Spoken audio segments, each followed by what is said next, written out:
வணக்கம். இன்னைக்கு உங்களுக்காக கதை சொல்ல வந்திருப்பது வியல் உங்கள் சகி. இன்னைக்கு நம்ம பார்க்க போற கதையின் பெயர் இதுதான் பாசமா. கதைக்குள்ள போலாமா?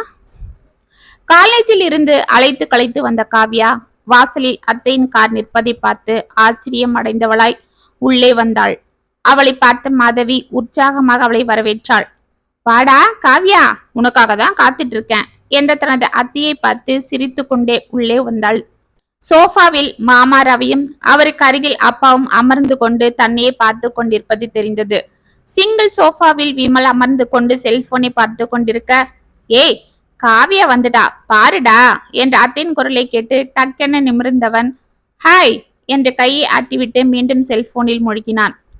வாமா காவியா, டெய்லி இந்நேரத்துக்கு தான் வருவியா? பாவம் குழந்தை டயர்டா இருக்கா, வா வந்து இப்படி உக்காரு என்று மாமா சற்று நகர்ந்து அமர்ந்து கொள்ள காவ்யா அமைதியாக சென்று அவர் அருகில் அமர்ந்தாள். இங்கு என்ன விசேஷம் என்பது போல் அவள் காப்பி கொண்டு வந்து அனைவருக்கும் கொடுத்து கொண்டிருந்த அம்மாவை பார்க்க மேனகா அமைதியாக காப்பி அனைவருக்கும் கொடுத்துவிட்டு உள்ளே சென்றாள். அவள் முகத்தில் ஏதோ குழப்பம் இருப்பதை கவனித்தாள் காவ்யா. அனைவரும் காப்பியை குடிக்க ஆரம்பித்தனர். அண்ணி, நீங்களும் வாங்கல. என்னதான் நாங்க பொண்ணு பார்க்க வந்தாலும் நாங்க ஒன்னும் வேற்றாள் இல்லையே, பரவாயில்ல வந்து உட்காருங்க, இங்க வாங்க என்று மாதவி கூறியதும், இருக்கட்டும் அண்ணி, நான் அப்புறம் சாப்பிட்டுக்கிறேன் என்று சுவரில் சாய்ந்து கொண்டு அமைதியாக நின்றாள் மேனகா. காவ்யாவின் முகத்தில் குழப்பம் அதிகரித்தது. என்ன அத்தை பொண்ணு பார்க்க வந்திருக்குன்னு சொல்றாங்க? இந்த வீட்டுல பொண்ணு பார்க்கணும்னா நானும் கவிதாவும் தான் இருக்கோம். நான் தான் இப்ப படிப்பை முடிச்சு காலேஜ்ல ப்ரொஃபஸரா வேலைக்கு சேர்ந்திருக்கேன். கவிதா பிடெக் ஃபைனல் இயர் படிச்சிட்டு இருக்கா. அதனால நம்ம கல்யாணத்தை பத்தி தான் பேச வந்திருக்காங்களா என்று அவள் யோசித்து கொண்டிருக்கும் போதே, என்ன நீ கவிதா இன்னமா உள்ள அலங்காரம் பண்ணிட்டு இருக்கா? எல்லாம் நம்ம பார்த்து வளர்ந்த பொண்ணு தானே, அவளை சீக்கிரம் வர சொல்லுங்க என்று மாதவி கூறியதும், மேனகா அவளை வர சொல்லு என்று பார்த்திபன் தனது மனைவியிடம் கூறிவிட்டு காவியாவை பார்த்து பார்வையை வேறு பக்கம் திருப்பினார். ஒன்றும் புரியாமல் பார்த்து கொண்டிருந்த காவியா கவிதா அலங்காரத்துடன் வந்து நிற்பதை பார்த்து, என்னடி என்று ஜாடையில் கேட்க, தெரியல என்று அவள் உதட்டை பிதுக்கினாள். ஆஹா, என்ன அழகு, என்ன கலரு, இதுக்குதான் இவளை என் பையனுக்கு கட்டணும்னு நான் தவமா இருந்தேன். நீங்க தான் தள்ளி போட்டுக்கிட்டே போனீங்க என்று செல்லமாக தனது அண்ணனிடம் கோபித்துக் கொண்டாள் மாதவி. என்னம்மா பண்றது, பெரியவ இருக்கும் போது சின்னவளுக்கு எப்படி கல்யாணத்தை முடிக்கிறதுன்னு யோசிச்சுட்டு இருந்தேன். அதுவும் இல்லாம அவ இப்பதான் படிச்சிட்டு இருக்கா என்று தயங்கினார் பார்த்திபன். அதனால என்னன்னா, இந்த காலத்துல அதெல்லாம் யாரு பாக்குறா? அதுவும் இல்லாம பொண்ணுங்களுக்கு வரம் வரும்போதே கல்யாணத்தை முடிச்சிடணும். ஏன் சொல்றேன்னா, நம்ம கவிதை இருக்கிற அழகுக்கும் படிப்புக்கும் அவளை கொத்திக்கிட்டு போக ஆளுங்க இருப்பாங்க. அப்புறம் அவ படிப்பை முடிச்சுட்டு நாளை பின்ன வேலைக்கு போற இடத்துல காதல் கீதல்னு மனசை விட்டுட்டா அப்புறம் நான் இத்தனை நாள் அவளுக்காக காத்துட்டு இருந்தது என்ன ஆறுது? அதுக்கு இல்ல நீ பெரியவ இருக்கா, அவ கல்யாணம் அத பத்தி தான் நாங்க யோசிக்கிறோம் என்று மேனகா தயங்க, அவளுக்கு என்ன நீ பொறுமையா பண்ணிக்கலாம். அவ கலரு கொஞ்சம் கம்மி என்றதால வரன் அமைறது கொஞ்சம் சிரமம்தான். அதுக்காக நாம காத்துக்கிட்டு இருந்தா எப்படி சொல்லுங்க? அதுக்கு சொன்னேன், எங்க பையனுக்கு வெளியில பொண்ணு ஒன்னும் கிடைக்காதுன்றதுக்காக இல்ல, எங்க அண்ணன் வீட்டுல சம்பந்தம் பண்ணிக்கணும். எனக்கு எங்க அண்ணன் பொண்ணு என் மருமகளா வரணும், அதுக்குதான். அப்ப நம்ம காவியாவையே கட்டி இருக்கலாமே என்றார் ரவி தனது மனைவியை பார்த்து. அவரை முறைத்த மாதவி, அதுக்காக நம்ம பையனுக்கு பிடிக்க வேண்டாமா? அவனுக்கு நம்ம கவிதா மேலதான் விருப்பம். ஆமா ஆமா, அவனுக்கு கவிதா மேல விருப்பம் இல்ல. அவ படிப்பை முடிச்சுட்டு நாளை பின்ன ஃபாரின் போய் செட்டில் ஆனா இவனும் அவ கூட போய் உக்காந்துக்கலாம் பாரு. இங்க எல்லார்கிட்டயும் நான் ஃபாரின்ல இருக்கேன்னு பெருமை பீத்திக்கதான். இவனுக்கு படிப்பு சுத்தமா மண்டையில் ஏறல. அதனால வர்ற பொண்டாட்டி மூலமா நல்லா பெருமையா உக்காந்து தின்னலான்னு பாக்குறான். இவளுக்கு பொண்ணு அழகா கலரா இருக்கணும். மகனும் மருமகளும் ஃபாரின்ல இருக்காங்கன்னா அவங்க வீணா போன ஃப்ரெண்ட்ஸுங்க கிட்ட பீத்திக்கணும். அதுக்குதான் கருப்பா இருந்தாலும் கலையா அழகா இருக்கிற காவியாவை விட்டுட்டு சிகப்பா இருக்கிற கவிதாவை பொண்ணு கேட்டு அலைஞ்சிட்டு இருக்கிறா. இவ கதை நமக்கு தெரியாதா? இவன் பையன் இருக்கிற போஷிக்கு இவங்க அண்ணனை ஏமாத்தி தான் பொண்ணு கட்ட முடியும். வேற எந்த இளிச்சவயன் கொடுப்பான் என்று ரவி மனதில் நினைத்து கொண்டே, சரி மச்சான், இப்பத்திக்கு தட்டு மட்டும் மாத்திக்கலாம். காவியாக்கு வரன் அமைஞ்சதுமே கல்யாணத்தை வச்சுக்கலாம். ஏன்னா ஊர்ல 4 பேரு 4 விதமா பேசுவாங்க என்றார். பார்த்திபன் பதில் கூறுவதற்குள் விமல் தனது தாயை பார்க்க மாதவி அவனிடம் இரு இரு என்று ஜாடையில் கூறிவிட்டு, அண்ணே அதெல்லாம் ஒன்னும் வேண்டாம், டக்குன்னு கல்யாணத்தை முடிச்சிடலாம். நீ நகை நட்டு இதெல்லாம் கூட இப்போதைக்கு ஒன்னும் போட வேண்டாம், அதெல்லாம் அப்புறம் பார்த்துப்போம். கல்யாணத்தை மட்டும் சீக்கிரம் பண்ணிட்டா நல்லது. காவியா முகத்தில் சந்தேகம் வலித்தது. அதுக்கு இல்ல அண்ணி, அவ படிப்பு முடிக்கணும், அதுவும் இல்லாம எங்களுக்கு ஒரு வருஷமாவது டைம் வேணும் என்றாள் மேனகா. மாதவி விமலை பார்த்தாள். அவன் மனதில் கணக்கு போட்டு சரி என்று தலையை அட்ட, சரி அண்ணி, நீங்க இவ்வளவு தூரம் சொல்லும் போது நான் மட்டும் என்ன சொல்ல போறேன்? அண்ணா, நீ எனக்கு சம்மந்தியா வரணும், அவ்வளவுதான். எனக்கு நம்ம சொந்தம் விடக்கூடாது. எங்க அண்ணன் எப்போ எனக்கு நெருக்கமா இருக்கணும். அதுக்குதான் பாத்துக்க என்று பார்த்திபனிடம் கூறிவிட்டு, சரி அப்ப நாங்க கிளம்புறோம். ஏ விமல் வாடா என்றாள் மாதவி. கவிதாவையே குறுகுருவென்று பார்த்து கொண்டிருந்த விமல் மாதவி கூப்பிட்டதும், சரி வரம்மா என்று எழுந்து கொண்டான். சரி அப்ப நாங்க வரோம் மச்சான். அம்மாடி மேனகா, கவிதா, நாங்க போயிட்டு வரோம். அம்மாடி காவியா, நாங்க வரோம் கண்ணு என்று அவள் தலையை கோதியபடி அன்பாக பார்த்து விட்டு சென்றார் ரவி. மூவரும் காரில் ஏற கார் புறப்பட்டது. என்னங்க, உங்களுக்கு அறிவு இருக்கா இல்லையா? நானே எங்க அண்ணனை எப்படியோ நைஸ் பண்ணி அந்த பொண்ணை நம்ம வீட்டுக்கு சீக்கிரமா கூட்டிட்டு வரணும்னு இருக்கேன். நீங்க என்னடானா கல்யாணத்தை பொறுமையா வச்சுக்கலான்னு சொல்றீங்க என முறைத்தாள். ஏ என்னடி, பாவம் அந்த பொண்ணு காவியா, அவ எதிர்க்கவே நம்ம சின்ன பொண்ணு கல்யாணத்தை பத்தி பேசுறதே தப்பு. இதுல கல்யாணத்தை வர சீக்கிரமா பண்ணா அவ மனசு எப்படி பாடுபடும்? அதுக்கு என்னப்பா பண்ண முடியும்? அவ சரியான கருப்பி, அவளை யாரு கட்டுவா? அவளுக்கு கல்யாணம் ஆறதுக்குள்ள விடிஞ்சிடும் என்று காரை ஓட்டி கொண்டிருந்த விமல் கூறிவிட்டு சிரிக்க, ஆமா நீ ரொம்ப அழகு பாரு என்றார் ரவி கோபத்தோடு. ஏன் பையனுக்கு என்ன போல அவன் அழகுதான் என்றாள் மாதவி. ஹேண்ட்பேக்கில் இருந்து சிறிய கண்ணாடி எடுத்து தன் உதட்டோரம் வழிந்திருந்த லிப்ஸ்டிக்கை சரி செய்து கொண்டு, ஆமா அழகு. ஆம்பளை பையனுக்கு எது அழகு தெரியுமா?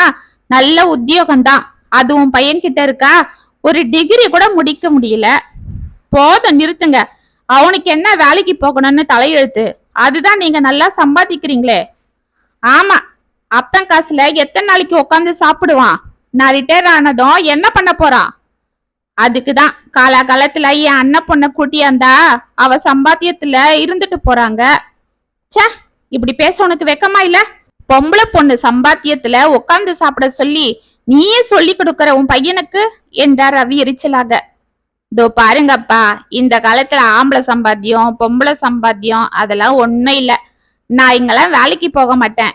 என் ஃப்ரெண்ட்ஸ் எல்லாம் ஃபாரின்ல தான் செட்டில் ஆயிருக்காங்க. நான் மட்டும் இங்க இருந்தா அப்புறம் என்ன கேவலமா நினைப்பாங்க. அதனால நான் ஃபாரின்ல போய் தான் சம்பாதிப்பேன். அங்கதான் எனக்கு செட் ஆகும். நான் அங்க போய் ஜாப் தேடுற வரைக்கும் எனக்கு ஒரு சப்போர்ட் தேவை. அதுக்குதான் கவிதாவை கட்டிக்கிறேன். ஏன்னா அவ தான் பிடெக் முடிச்சிருக்கா. எப்படியும் அவ படிப்புக்கு அவளுக்கு ஃபாரின்ல வேலை கிடைச்சிடும். நானும் அவ கூடவே போயிடுவேன். ஏன், காவியா அவளை விட நல்லா படிக்கிற பொண்ணு தானே? ஆமா, அவ எம்ஏ தமிழ் லிட்ரேச்சர் முடிச்சுட்டு காலேஜ்ல லெக்சரரா சேர்ந்திருக்கா. இவளுக்கு எந்த கண்ட்ரியில வேலை கிடைக்கும்?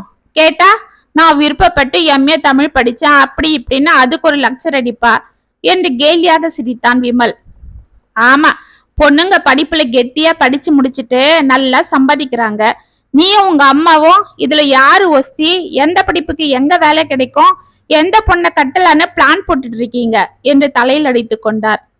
தனது தங்கை குடும்பம் சென்றதும் அமைதியாக சென்று சோஃபாவில் அமர்ந்த பார்த்திபனை பார்த்த மேனகா கையில் வைத்திருந்த டம்ளரை தொப்பென்று டீப்பாய் மேல் வைத்தாள். என்ன, எதுக்கு இப்படி டம்ளரை போட்டு உடைக்கிற? ஆமா, உடைக்கிறாங்க. ஏங்க, உங்களுக்கு ஏதாவது மனசாட்சி இருக்கா? நம்ம பெரிய பொண்ணு கல்யாணத்துக்கு வந்து நிக்கிறா. அவளை விட்டுட்டு சின்னவளுக்கு இப்ப என்ன கல்யாணத்துக்கு அவசரம்னு அவளுக்கு பேசி முடிக்கிறீங்க. உங்க தங்கச்சி வந்து கேட்டதாலையா? ஆமா, அப்படிதான் வச்சுக்க. என்ன இப்ப? என் தங்கை என் மேல எவ்வளவு பாசம் வச்சிருக்கா பார்த்து இல்ல? அவளுக்கு என்ன தலையெழுத்தா நம்ம கிட்ட கெஞ்சி கெஞ்சி பொண்ண கட்ட? அவ புருஷன் இன்கம் டாக்ஸ் ஆபீசரு. அவங்க நினைச்சா எப்படிப்பட்ட பொண்ணையும் கட்டலாம், தெரிஞ்சுக்க. கவர்மெண்ட்ல வேலை பார்க்கற சாதாரண ஒரு லேப் டெக்னீஷியன் பொண்ணை கட்டணும்னு அவங்களுக்கு தலையெழுத்து இல்ல. சரிங்க, அப்படி அவங்க அப்பா பெரிய இடத்துல வேலை பார்க்கறவரு தான். ஆனா பையன் எங்க வேலை பாக்குறான்? இதோ பாரு என்று பார்த்திபன் வாயெடுப்பதற்குள், அப்பா, அப்படி உங்க மேல பாசம் இருக்கிறவங்க அக்காவை கட்டிக்கலாம் இல்ல, எதுக்கு என்ன கட்டிக்க ஆசைப்படுறாங்க என்றாள் கவிதா தனது தந்தையை பார்த்து. நீ சின்ன பொண்ணு, வாய மூடு, உனக்கு எது நல்லதுன்னு எனக்கு தெரியும். அப்பா, நிதானமா யோசிச்சு பாருங்க, கவிதா சொல்றதுல என்ன தப்பு இருக்கு? எனக்கு என்னவோ அத்தைக்கும் சரி விமலுக்கும் சரி நம்ம கவிதா மேல பாசமோ இல்ல உங்க மேல பாசமோ இல்ல. அவ பிடெக் படிக்கிறா, அது முடிஞ்சா கண்டிப்பா ஃபாரின்ல வேலை கிடைக்கும். அங்க அவ போகும்போது அவ கூட அவனும் போயிடுவான். அவ சம்பாதிக்கிற காசை வேஸ்ட் செலவு பண்ணிக்கிட்டு பந்தா காட்டலாம். அதுக்குதான் அவன் பிளான் போடுறான்னு நினைக்கிறேன். ஏன்னா அத்தை சொன்னாங்க பாருங்க, அவ இருக்கிற அழகுக்கு வேற யாரையாவது அவ காதலிச்சுட்டா என்ன பண்றதுன்னு. அந்த பயம்தான் அவங்களுக்கு. அவங்க பேசுற விதத்திலேயே தெரியுது அவங்க பாசமா பேசல, மனசுல ஏதோ வச்சுக்கிட்டு தான் பேசுறாங்க என்றாள் காவியா. எனக்கே புத்தி சொல்ற அளவுக்கு நீ வளர்ந்துட்டியா? இப்பதான் நீ வேலைக்கு போற. நான் இத்தனை வருஷமா நாய் அலைஞ்சி ஓடா தேஞ்சி உங்களை உங்க இஷ்டத்துக்கு படுக்க வச்சு ஆளாக்கி இருக்கேன், அது தெரிஞ்சுக்கோங்க என்றார் பார்த்திபன் மூவரையும் முறைத்து கொண்டு. அப்பா, தயவு செஞ்சு என்ன தப்பா எடுத்துக்காதீங்க. என்னைக்கும் இருந்தாலும் நான் உங்க பொண்ணுதான். நீங்க போட்ட பிச்சை தான் என் படிப்பு, இந்த சம்பாத்தியம் எல்லாம். எனக்கு எந்த தலகணமும் எப்பவும் வராது. நீங்க அத்தையோட பாசத்தை பார்த்து மயங்குறீங்க, அது உண்மையான பாசம்னு எனக்கு தோணல. உன்னை கருப்புன்னு என் தங்க சொன்னதால உன் தங்கைக்கு வர நல்ல இடத்தையும் கலைச்சிடலான்னு பாக்குறியா என்று பார்த்திபன் வடிக்கென்று கூற காவியா ஒரு நிமிடம் ஆடி போனாள். அவள் அமைதியாக மாடிக்கு சென்று கட்டிலில் சாய்ந்தாள். அவள் செல்வதை பார்த்து கொண்டிருந்த கவிதா, அப்பா, என்னப்பா, அக்கா போய் என் கல்யாணத்தை தடுக்க பாப்பாளா? அவ என் மேல உயிரே வச்சிட்டு இருக்கா. அவளை போய் போதும், எல்லாம் எனக்கு தெரியும், உள்ள போ என்றார் பார்த்திபன் கவிதாவை முறைத்து கொண்டு. அவள் அமைதியாக மாடிக்கு சென்றாள். என்னங்க, என்ன இது? நம்ம பொண்ண அவ கருப்புன்னு சொல்லி அசிங்கப்படுத்திட்டு போறா. அவ மேல கோவப்படாம நம்ம பொண்ணே இப்படி பேசுறீங்க? பொண்ணு பொண்ணுன்னு உயிரை வச்சிட்டு இருக்கிற நீங்களா அவளை இப்படி பேசுறீங்க என்றாள் மேனகா சந்தேகமாக. ஆமா, என் தங்க சொல்றது என்ன தப்பு? அவ என்ன இல்லாததையா சொல்றா? இருக்கிறத தானே சொல்றா. நாமளே தான் பாக்குறோம். பொண்ணு கேட்டு வரவங்க எல்லாம் சின்னவளை தான் கேக்குறாங்க. இவ கருப்புன்றதுக்காக வேண்டான்னு சொல்லிடுறாங்க. இவளுக்கு கல்யாணம் ஆறதுக்குள்ள சின்னவளுக்கு வயசாகிடும். அதுக்குதான் சொல்றேன். என் தங்க சொல்ற மாதிரி அவன் பையனுக்கு கல்யாணம் முடிச்சிட்டு அனுப்பி வச்சிட்டா அப்புறம் இவளை கேட்டு வர்றவங்க சின்னவளை கட்டிக்கிறேன்னு சொல்ல முடியாது பாரு. அதுவும் இல்லாம என் தங்க இப்பத்திக்கு எந்த நகை நட்டம் வேண்டான்னு சொல்றா பாரு. ஆமா, இப்பத்திக்கு வேண்டான்னு தான் சொன்னா, வேண்டவே வேண்டான்னு சொல்லல. இதுதான் அவ பாசமா? ஆமா, அவளை ஏதாவது சொல்லலன்னா உங்களுக்கு பொழுது போகாதே. அவ என் மேல பாசமா இருக்கிறது உனக்கு பொறாம என்று எழுந்து உள்ளே சென்றார் பார்த்திபன். 3 மாதங்கள் சென்றது. அன்று காலை காலேஜுக்கு சென்ற காவியாவை பிரின்சிபல் அவசரமாக அழைக்கிறார் என்று ஆபீஸ் பாபு கூற பரபரப்பாக உள்ளே சென்ற காவியாவை பார்த்து புன்னகையுடன் வரவேற்றார் பிரின்சிபல் ராஜேந்திரன். வாமா, உனக்காக தான் காத்துட்டு இருக்கிறேன். இதோ இவன் தான் என் பையன் ஆகாஷ். அமெரிக்கால ஒரு பெரிய காலேஜ்ல ப்ரொஃபஸரா இருக்கான். லீவுல இங்க வந்திருக்கான். நேத்து அவன் இங்க வந்திருந்தான். அப்ப நீ பாடம் எடுக்கிறத பார்த்திருக்கான். அவனுக்கு உன்னுடைய டீச்சிங் ஸ்டைல் ரொம்ப பிடிச்சிருக்கு. அதனால அப்பா, நானே சொல்றேன் என்று ஆகாஷ் எழுந்து கொண்டான். ஹாய், ஐம் ஆகாஷ் என்று காவியாவிற்கு கை கொடுத்தான். அவள் தயக்கமாக அவனுக்கு கையை கொடுக்க, என்ன பயப்படுறீங்க? நானும் உங்களை போல ப்ரொஃபஸர் தான். என்னை பார்த்து ஒன்னும் பயப்பட வேண்டாம். எனக்கும் இந்த ப்ரொஃபஸர் வேலைன்னா உயிர். நான் விருப்பப்பட்ட ஆசிரியர் ஆகணும்னு விரும்பி இந்த வேலைக்கு வந்தேன். நான் நினைச்சிருந்தா நான் பிஇ முடிச்ச உடனே வேலைக்கு போயிருக்கலாம். நிறைய ஆஃபரும் வந்தது. ஆனா ஒருத்தருக்கு கல்வி அறிவை கொடுக்கிற இந்த புனிதமான வேலையை செய்யத்தான் நான் எம்ஏ முடிச்சுட்டு காலேஜ்ல ப்ரொஃபஸர் ஆனேன். இந்த தொழிலை நான் விருப்பப்பட்டேன், அதை உயிராவும் செஞ்சேன். அப்பதான் நான் வேலை பார்த்த எங்க காலேஜ் ப்ரொஃபஸரோட ஃப்ரெண்டு அவரை பார்க்க அமெரிக்கால இருந்து வந்திருந்தாரு. அப்ப என்னை பார்த்துட்டு அவர் கூடவே என்னையும் அமெரிக்காவுக்கு கூட்டிட்டு போயிட்டாரு. இப்ப அங்கேயும் என் ஆசிரியர் பணியை தொடர்றேன். ஆனா நான் தங்கி இருக்கிறது நம்ம தமிழ்நாட்டு மக்கள் வசிக்கிற ஒரு இடத்துலதான். அங்க நம்ம தமிழ் பிள்ளைங்களுக்கு நம்ம தாய்மொழிய கத்து கொடுக்கணும்னு அவங்க பெற்றோர்கள் விருப்பப்படுறாங்க. அவ்வளோ ஏன், சில அமெரிக்கர்கள் கூட தமிழை கத்துக்க ஆவலா இருக்காங்க. அவங்களுக்கு எல்லாம் நான் ஈவினிங்ல தமிழ் சொல்லி தர்றேன். இப்ப அங்க பசங்கள்லாம் ரொம்ப நல்லா தமிழ் பேசுறதும் எழுதுறதும் நாடகம் போடுறதும் பேச்சு போட்டி நடத்துறதுன்னு நம்ம தமிழ் சங்கத்துல கலக்குறாங்க. இதெல்லாம் பார்த்து அங்க வேலைக்காக போன நம்ம தமிழ் மக்கள் ரொம்ப சந்தோஷப்படுறாங்க.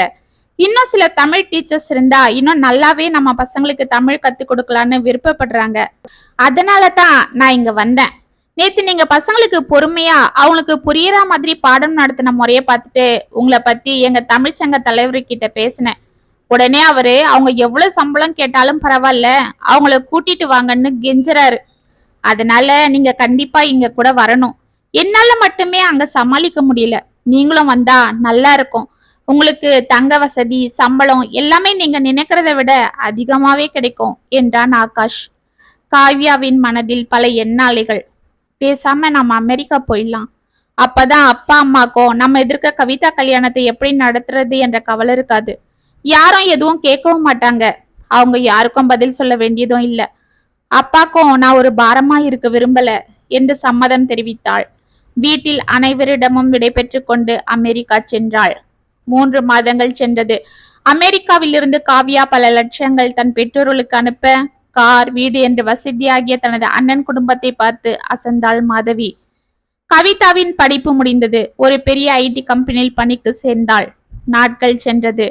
அன்று கவிதா வந்து கொண்டிருந்த காரை நிறுத்திய விமல் பின்னால் அமர்ந்திருந்த கவிதாவை வெளியே வர சொல்லி அழைத்தான். என்ன விமல், நான் வீட்டுக்கு போகணும். எதுக்கு இப்படி வழியில் நின்று காரை நிறுத்துற என்று முகத்தை உம்மென்று வைத்து கொண்டு கவிதா கேட்க, கவிதா நான் உன்கிட்ட பேசணும். போன் போட்டா போன் எடுக்க மாட்டேன்ற. ஆமா, எனக்கு நிறைய வேலை இருக்கு. உன்கிட்ட பேசிட்டு சும்மாவே அரட்டை அடிச்சிட்டு இருக்க சொல்றியா என்று கவிதா கேட்டதும் விமலின் முகம் மாறியது. சரி, அது இருக்கட்டும். வா, நாம அந்த ரெஸ்டாரண்ட்ல போய் சாப்பிட்டுக்கிட்டே பேசுவோம். நான் இப்பதான் எங்க ஆபீஸ் கேன்டீன்ல காஃபி சாப்பிட்டு வரேன். எதுவா இருந்தாலும் இங்கே சொல்லு. விமல் டிரைவரை பார்த்தான்.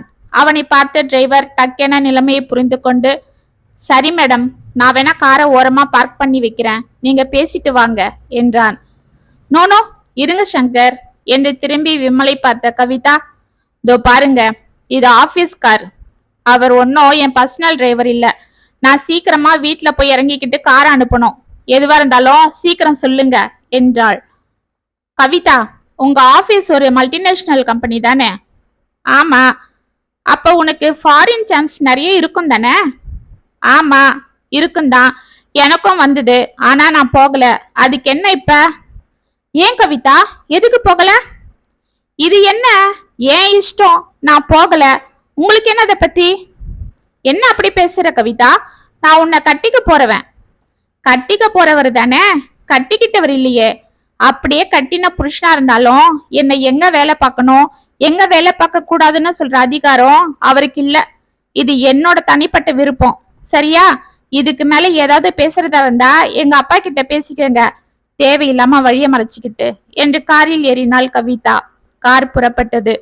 அவளை கோபமாக பார்த்து கொண்டிருந்த விமல் நேராக வீட்டிற்கு சென்று மாதவிடம் நடந்ததை கூறினான். அந்த ஞாயிற்றுக்கிழமை காவ்யா அமெரிக்காவில் இருந்து வருகிறாள் என்ற செய்தியை அறிந்த மாதவி தன் குடும்பத்தோடு அண்ணன் வீட்டுக்கு புறப்பட்டாள். வெற்றிலை, பாக்கு, பூ, பழம், ஸ்வீட் என்று அவள் தாம்பூல தட்டை எடுத்து கொண்டு வருவதை பார்த்த பார்த்திபனும் மேனகாவும் ஒருவரை ஒருவர் பார்த்து கொண்டனர். என்ன அண்ணி பாக்குறீங்க, நம்ம காவியா வந்துட்டாளா? அவளை பார்க்க தான் வந்தோம் என்று கூறிக்கொண்டே உள்ளே வந்தாள். வந்துட்டா மாதவி, இப்பதான் குழந்தை வந்து இறங்கினா, உள்ளதா இருக்கா, வா என்று அவர்களை உள்ளே அழைத்து சென்றார் பார்த்திபன். வாங்க அத்தை, வாங்க மாமா, வா விமல் என்று காவ்யாவும் கவிதாவும் அவர்களை அழைத்து கொண்டே வெளியே வர கவிதாவை பார்த்து முறைத்து கொண்டே காவ்யாவிடம் சென்ற மாதவி, என்ன காவ்யா, முன்ன விட இப்ப கலர் கொஞ்சம் திரும்பி இருக்கிற மாதிரி இருக்க என்று அவளுக்கு திருஷ்டி கழித்தாள். அம்மா, அமெரிக்கா கிளைமேட்டுக்கு அப்படிதான், கருப்பா இருக்கிறவங்களும் நல்லா கலராகிடுவாங்க. Kavya, you looking very smart என்று அசடு வழிந்தான் விமல். தேங்க்யூ விமல் என்று சோஃபாவில் தனது மாமாவின் அருகில் அமர்ந்தாள் காவ்யா. என்ன காவ்யா, வேலையெல்லாம் எப்படி இருக்கு, உனக்கு அங்க பிடிச்சிருக்காடா என்று ரவி அவளை அன்போடு விசாரிக்க, பிடிச்சிருக்கு மாமா, அங்க என்ன எல்லாரும் ரொம்ப நல்லா பாத்துக்கிறாங்க என்றாள். சரி, என்ன கவிதா, இன்னைக்கும் ஆபீஸ் போகணுமா என்றார் ரவி. ஆமா மாமா, கொஞ்சம் முக்கியமான வேலை இருக்கு, இப்ப கார் வந்துடும், அதுதான். ஓ அப்படியா? நல்ல பொண்ணுங்க பார்த்திபன் உனக்கு. எப்படி உன்னை தலை நிமித்தி வாழ வைக்கிறாங்க பாரு. குழந்தைங்கன்னா இப்படி இருக்கணும் என்றார் பார்த்திபனை பார்த்து. சரி சரி, வந்த வேலையை விட்டுட்டு என்ன பேச்சு என்ற மாதவி. அண்ணா, இந்தா பாக்கு வெத்தல புடி, இப்பவே உப்பு தாம்பூலம் மாத்திடுவோம் என்று தாம்பூல தட்டை கையில் எடுத்து கொண்டு எழுந்தாள். என்னம்மா சொல்ற? அதுதான் கவிதாக்கும் விமலுக்கும் நாம பேசி முடிச்சிட்டோமே, அப்புறம் திரும்பவும் எதுக்கு தாம்பூலம் மாத்திக்கிட்டு என்று புரியாமல் பார்த்தார் பார்த்திபன். அண்ணா, அது ஏதோ அவசரத்துல எடுத்த முடிவு. அப்புறம் நான் யோசிச்சு பார்த்தேன். என்னதான் இருந்தாலும் வீட்டுல பெரிய பொண்ணை வச்சுக்கிட்டு சின்ன பொண்ணுக்கு பரிசம் போட்டது தப்புன்னு என் மனசாட்சி என்ன உறுத்திக்கிட்டே இருக்குது. அவ கருப்பா இருந்தா என்ன, அவளும் என் அண்ணன் பொண்ணு. அதுவும் அவ இப்ப அவ்வளவு ஒன்னும் கருப்புலாம் இல்ல. அப்படியே இருந்தாலும் நான் அவ்வளவுதான் கட்டி பண்ணு, உன் மருமகன் ஒத்த கால்ல நிக்கிறான். இப்ப நம்ம காவியா வந்திருக்கும் போதே கல்யாணத்தை முடிச்சிட்டா அவ போகும்போது நம்ம விமலும் அவ கூடவே போயிடுவான். என்ன சொல்ற அண்ணி? என்ன அண்ணி இப்படி மாத்தி மாத்தி பரிசம் போட்டா எப்படி என்று மேனகா கேட்பதற்குள், அத்தை நீங்க எதுவும் சொல்ல வேண்டாம். கருப்பு என்ன பெரிய கருப்பு? ஒரு பொண்ணுக்கு குணம்தான் முக்கியம். அது நம்ம காவியா கிட்ட இருக்கு. நான் அவளை சின்ன வயசுல இருந்து எவ்வளவோ கிண்டல் பண்ணி கேலி பண்ணி சிரிச்சு அசிங்கப்படுத்திருக்கேன். ஆனா அவ என்னை எப்பவும் காயப்படுத்தினதில்ல. அந்த நல்ல குணத்துக்கு முன்னாடி இந்த கருப்புலாம் எனக்கு பெருசு இல்ல என்று விமல் கூறியதும் அங்கே கவிதா கையை தட்டி கொண்டு சிரிப்பதை அனைவரும் பார்த்ததிந்தனர். சபாஷ் விமல், சபாஷ். இந்த வார்த்தைய உங்க அம்மா எங்க அக்காவை வேண்டான்னு என்ன பொண்ணு கேட்டு வரும்போதே சொல்லியிருந்தா நான் உன்னை ரொம்ப மதிச்சிருப்பேன். ஆனா இப்ப எங்க அக்கா அமெரிக்கால போய் லட்சக்கணக்கில் சம்பாதிக்கும் போது சொல்றீங்களே என்றால் கிண்டலாக. தோ பாரு, நீ பேசாத. பிடெக் படிச்ச பொண்ணு ஃபாரின்ல போய் செட்டில் ஆவன்னு நினைச்சா நீ இங்கே குப்பை கொட்டுற. நீ எல்லாம் பேசுறியே என்று தடுமாறினான் விமல். அப்பா, இப்ப தெரியுதா உங்க தங்கையோட பாசமோ அவங்க மகனோட பாசமோ?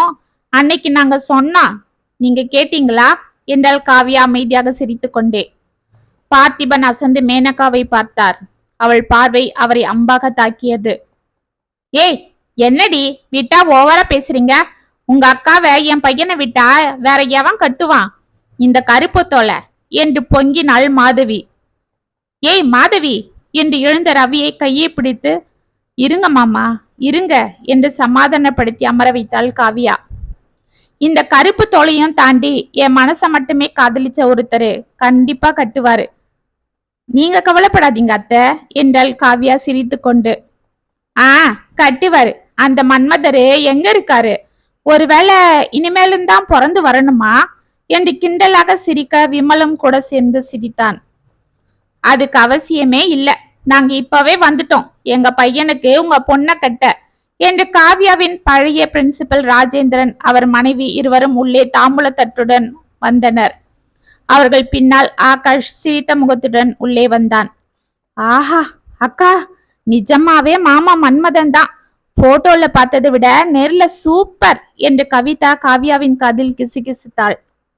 நான் கவிதா முதல்ல வேலை பார்த்த காலேஜ் பிரின்சிபல் என்றார் ராஜேந்திரன். தெரியும் சார், வாங்க வாங்க உட்காருங்க என்று பார்த்திபன் எழுந்தவர்களை அமர வைக்க ரவியும் அவர்களை வரவேற்று பேசிக் கொண்டிருந்தார். மேனகா அனைவருக்கும் காப்பி ஸ்வீட் எடுத்து வந்து பரிமாற காவியாவை பார்த்து, நீதான் எங்க வீட்டு மருமகளா?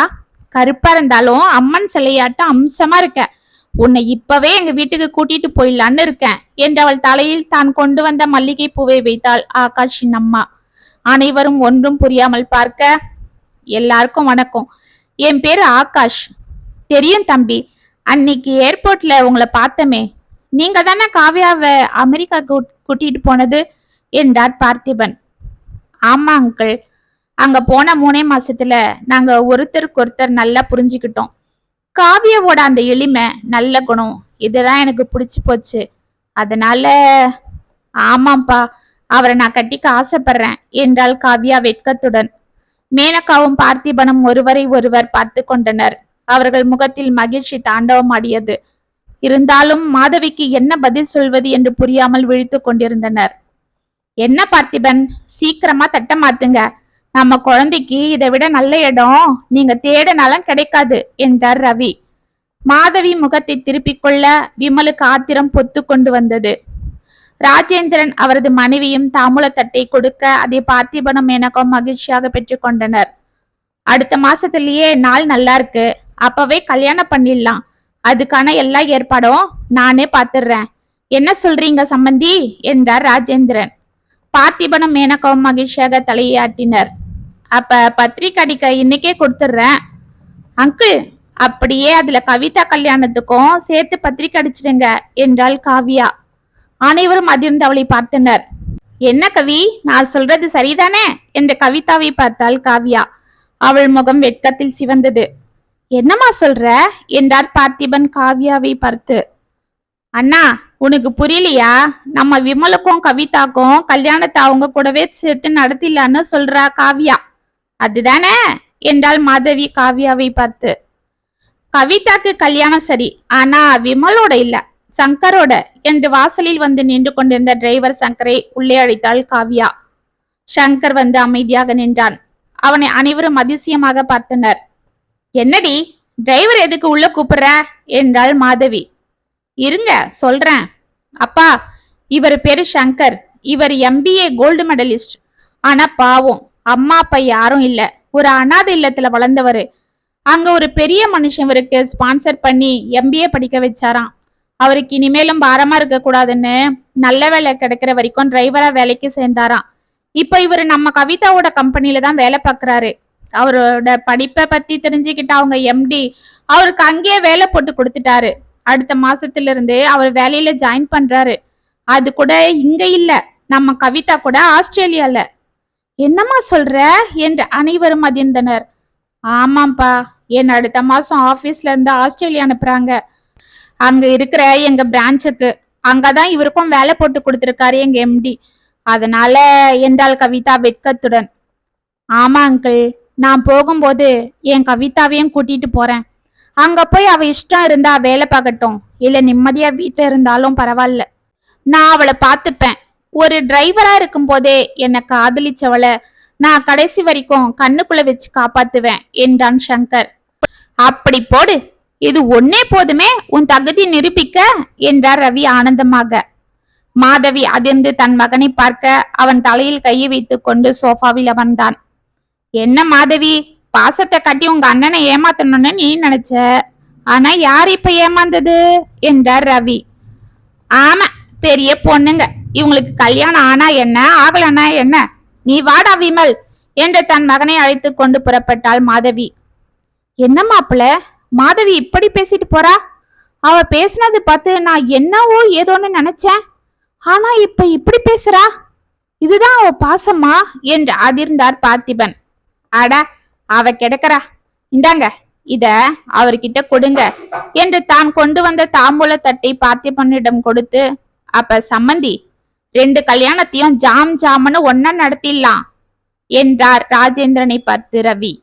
அனைவர் முகத்திலும் ஆனந்தம் பொங்கியது. இத்துடன் இதுதான் பாசமா கதை முற்றம்.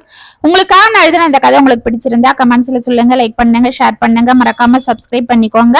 மீண்டும் நாளைக்கு வேற ஒரு சுவாரஸ்யமான கதையோட உங்களை சந்திக்கிறேன். அது வரைக்கும் இணைப்பிலே இருங்க. இப்படிக்கு வியல் உங்கள் சகி.